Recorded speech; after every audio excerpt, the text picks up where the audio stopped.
Tokoh Nahdlatul Ulama Kiai Haji Abdus Salam Shohib atau Gus Salam membalas seruan Sekjen PBNU Saifullah Yusuf atau Gus Ipul. Sebelumnya Gus Ipul menyerukan agar warga NU tidak memilih capres-cawapres yang didukung Abu Bakar Ba'asyir dan Amin Rais.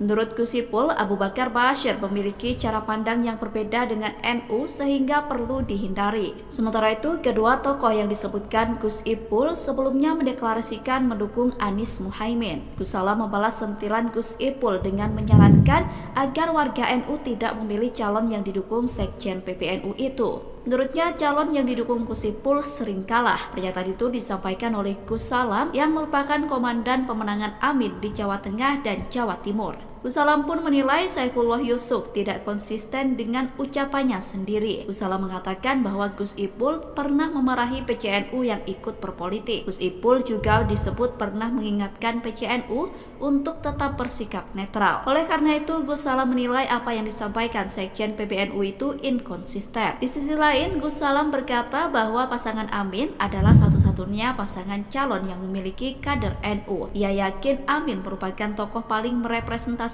kaum santri dan warga Nahdlatul. Assalamualaikum warahmatullahi wabarakatuh. Pertarungan pemikiran Gus Solah dan Gus Ipul berkaitan dengan statement Gus Ipul yang mantan wali kota dan gubernur Jawa Timur, ya, sekarang menjadi Sekjen NU dan selalu mengkritisi tokoh-tokoh NU yang menjadi tim sukses. Ternyata tanpa disadari Gus Ipul pun menjadi robot sebuah kekuatan politik di dalam memahamkan tentang partai. Apalagi dia sudah mulai berpolitik. Yang jelas ini adalah politik PBNU, karena dia bersuara sebagai seorang sekjen.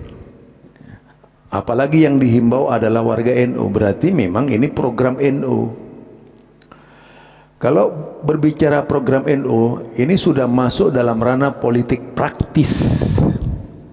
Kalau sudah berbicara politik praktis sebagaimana yang dikatakan oleh Gus Ipul, makin jelas dan makin terang NU itu tidak netral.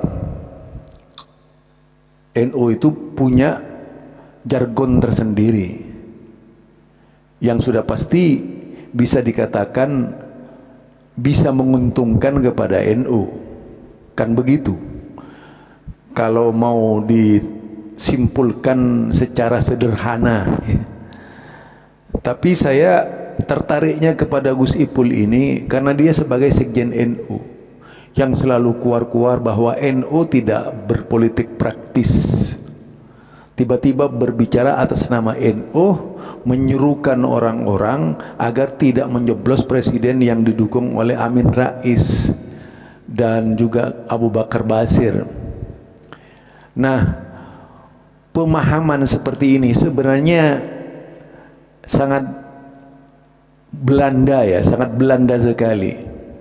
Gaya Gus Ipul ini termasuk jadul, orang-orang zaman dahulu, zaman bahola yang biasa menanamkan kebencian pada kelompok lain.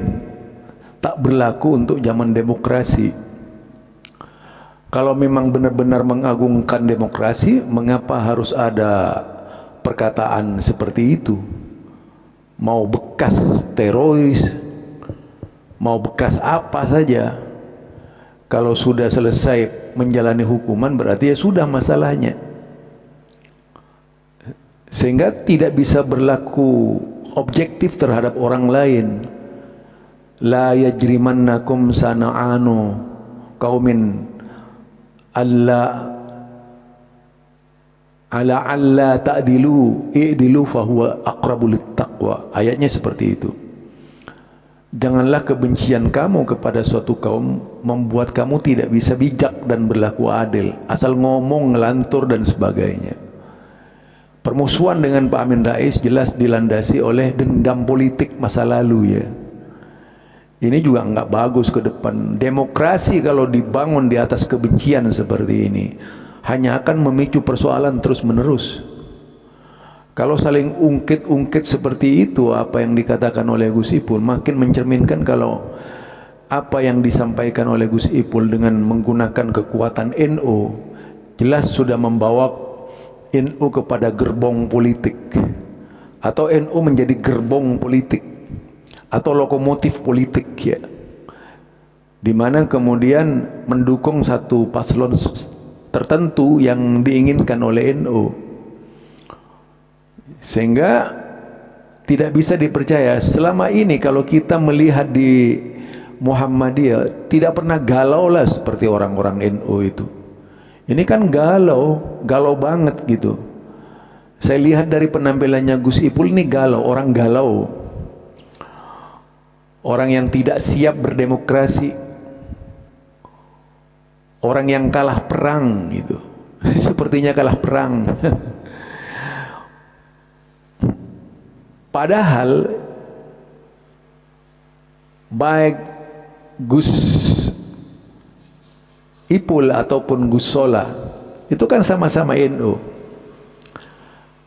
Kalau melihat Gus Solah itu lebih nasionalis ya daripada Gus Ipul. Kalau Gus Ipul ini fanatik mindit dalam memahamkan tentang NU.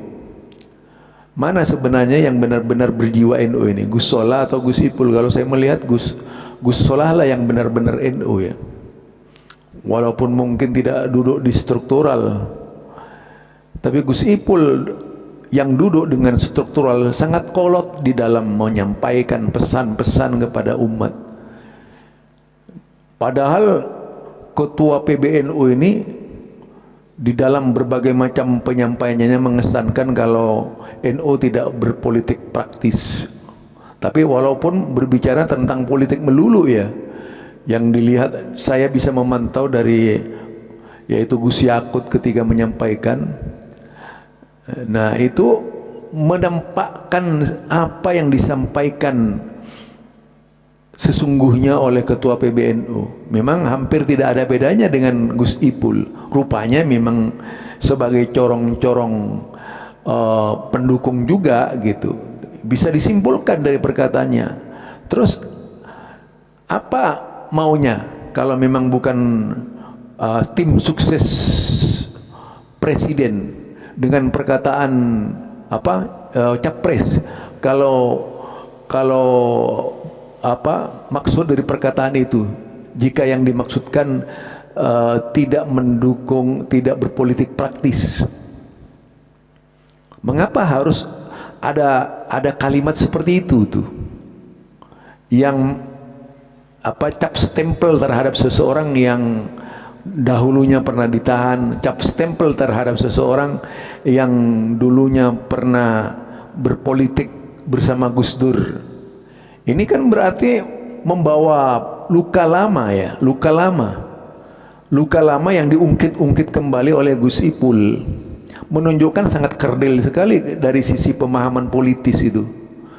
Seharusnya dia harus menjadi guru bangsa lah, menjadi guru bangsa, menjadi seorang tokoh yang lebih mulia dengan bersikap netral, benar-benar netral, dan menjadi penasihat yang menenangkan rakyat, menenangkan kelompok. Paling tidak kan Gus Ipul ini bikin masalah, yaitu bikin masalah terhadap warga Muhammadiyah yang mendukung Pak Amin Rais.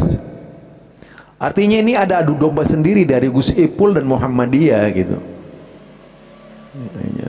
Karena terus terang saja Pak Amin Rais sampai sekarang masih didukung oleh warga Muhammadiyah. Terus apa maksudnya Gus Ipul dengan perkataan seperti itu? Kalau tidak ingin memicu masalah gitu. Sebagai seorang intelektual, sebagai seorang yang sudah memiliki berbagai gelar, apalagi sekarang sudah tingkat kiai, itu harusnya lebih teladan dong. tidak hura-hura, tidak kuar-kuar menyampaikan kesan-kesan yang mengundang permusuhan. Ini kan ingin memperpanjang masalah namanya, ingin mengorbitkan masalah lagi, mengingat masa lalu yang sudah tiada itu diungkit kembali sebagai bahan, yaitu upaya menyemarakkan permusuhan. Inilah yang memecah belah persatuan seperti apa yang dikatakan oleh Gus Ipul. Kalau bisa disimpulkan, karena apa? Yaitu menyulut panasnya warga Muhammadiyah sendiri. Di warga Muhammadiyah sendiri itu walaupun masih menggunakan nalar, jelas bagaimanapun nggak bisa terima dengan sikap yang dilakukan oleh Gus Ipul. Itu sudah pasti. Karena mayoritas pendukung Pak Amin ini tetap Muhammadiyah sampai sekarang, dan beliau masih dipercaya memberikan bimbingan-bimbingan kepada Muhammadiyah di berbagai daerah, bahkan juga sering diundang di pusat. Lalu dengan berani ada yang mendistorsi Pak Amin, ini kan sama saja, yaitu apa namanya, merenggangkan kembali hubungan Muhammadiyah dengan NU gitu. Ini nggak layak sudah menurut saya. Seharusnya sebagai seorang teladan, sebagai seorang contoh, Gus Ipul lebih menunjukkan yaitu apa, kedemokrasiannya tanpa merendahkan orang lain, seolah-olah dirinya sendiri adalah orang yang hebat. Itu nggak pantas lah, kelompoknya paling hebat. Ini sudah nggak layak. Kalau ini juga mau diangkat ya, barangkali itu dari saya ya, Zulkarnain El Maduri. Mudah-mudahan Allah Subhanahu wa taala memberikan bimbingan kepada Gus Ipul sehingga bisa cooling down lah, jangan menjadi api terhadap umat ini, membakar apa, perselisihan, perbedaan politik, pandangan politik dan sebagainya. Seolah-olah Pak Amin Rais itu tidak punya umat. Jangan berpikir begitu. Terlalu banyak, terlalu lengket nama Pak Amin Rais itu, terlalu lengket bagi warga Muhammadiyah. Itu yang perlu diingat Gus Ipul. Jadi jangan mencoba-coba mengusik Muhammadiyah dengan cara mengusik Pak Amin Rais. Itu saja. Assalamualaikum warahmatullahi wabarakatuh.